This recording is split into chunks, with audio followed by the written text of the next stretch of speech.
Assalamualaikum warahmatullahi wabarakatuh. Baik teman-teman sekalian, kita jumpa lagi dalam channel Belajar Literasi.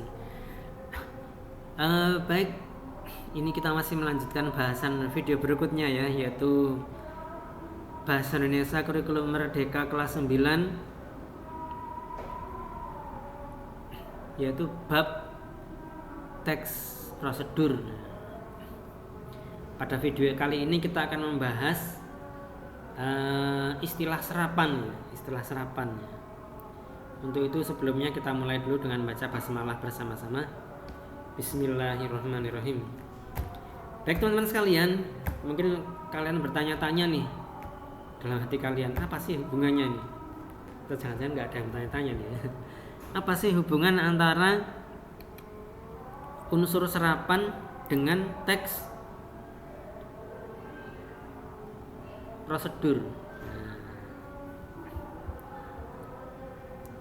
Jadi teks prosedur itu, ketika menulis teks prosedur itu kita tidak menutup kemungkinan dalam praktek keseharian itu kita menggunakan istilah-istilah asing gitu. Nah, karena itu ada beberapa hal yang perlu kita pahami terkait serapan, unsur serapan.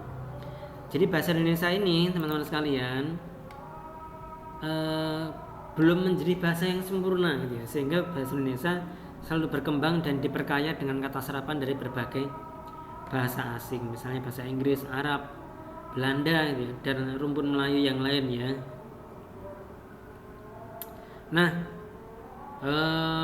cara penyerapannya ternyata ada banyak teman-teman sekalian ya, ada 4 di sini ya, yaitu adopsi, adaptasi, penerjemahan, dan kreasi.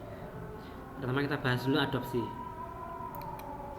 Adopsi ini sebagaimana halnya istilah adopsi ya. Jadi kalau yang kita kenal selama ini kita kan adopsi itu ada orang nggak punya anak, terus dia mengambil anak yang mereka nggak punya orang tua gitu ya, terus mereka mengambil anak tersebut kan gitu ya. Jadi adopsi ini mengambil secara utuh tanpa perubahan, baik kata maupun pengucapan, baik tulisan maupun pelafalannya utuh ya, namanya adopsi.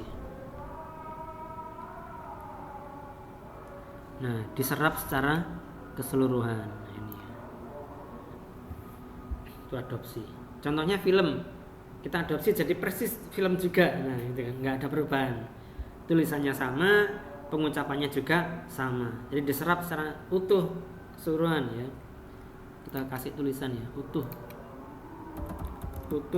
tanpa perubahan. Nah, kalimat kita sendiri kan ya. Nah. Berikutnya metode adaptasi nih. Adaptasi apa nih yang diadaptasi ini? Nah, biasanya sebuah kata dari bahasa asing itu diadaptasi kalau pelafalannya itu tidak sesuai dengan kaidah bahasa Indonesia, kaidah dalam bahasa Indonesia. Enggak mirip dengan kata-kata dalam bahasa Indonesia, sehingga perlu ada penyesuaian seperti itu. Seperti ini misalnya mentega ya, berasal dari kata manteiga, bahasa Portugis ya. Jadi ini disesuaikan dengan ejaan bahasa Indonesia. Contoh lain misalnya dari bahasa Inggris export ya. Akhirnya disesuaikan ya, diadaptasi dengan menyesuaikan ejaan dalam bahasa Indonesia menjadi ekspor gitu aja.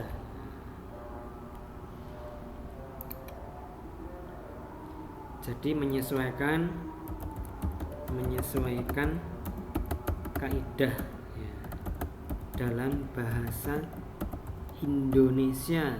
Nah, menyesuaikan kaidah dalam bahasa Indonesia. Kita lanjutkan ke metode penerjemahan. Nah, metode penerjemahan ini apa? Metode terjemahan ini adalah kita menciptakan kosakata baru ya, dengan mengambil makna dari bahasa asing yang diserap gitu ya. Nah, biasanya itu dengan cara mencari padanannya nih, ya. Misalnya apa nih?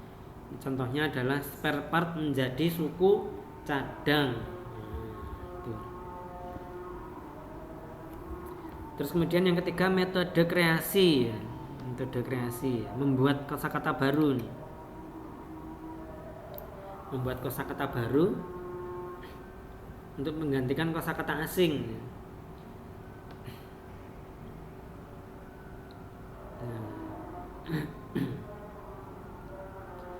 Jadi ini sama ya, mencari padanannya juga.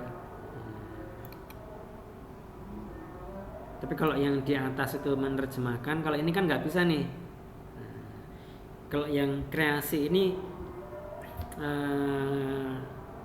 padanannya secara makna, ya, secara makna ya, secara makna ya.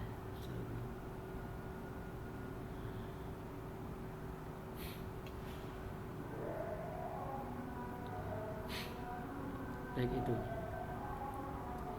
Terus kemudian berikutnya, nah selain unsur serapan teman-teman sekalian, ternyata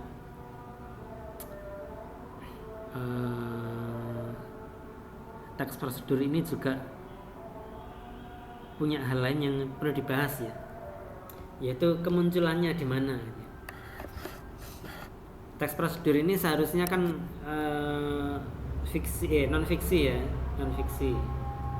Tapi ternyata teman-teman sekalian, ternyata di fiksi pun kadang-kadang juga bisa muncul ya, juga bisa muncul sebagai bagian dari kelengkapan fiksi tersebut, sehingga tidak menutup kemungkinan teks prosedur itu juga ada dalam cerpen sebagai bagian dari isi cerita, bukan bagian pokok dari teks cerpen itu, tapi bagian di dalam cerita itu sendiri. Baik, insya Allah itu video kita kali ini ya. Kita lanjutkan pembahasan kita pada video berikutnya. Terima kasih atas perhatiannya dan semangat belajarnya. Tetap semangat untuk berliterasi. Sampai ketemu video berikutnya. Assalamualaikum warahmatullahi wabarakatuh.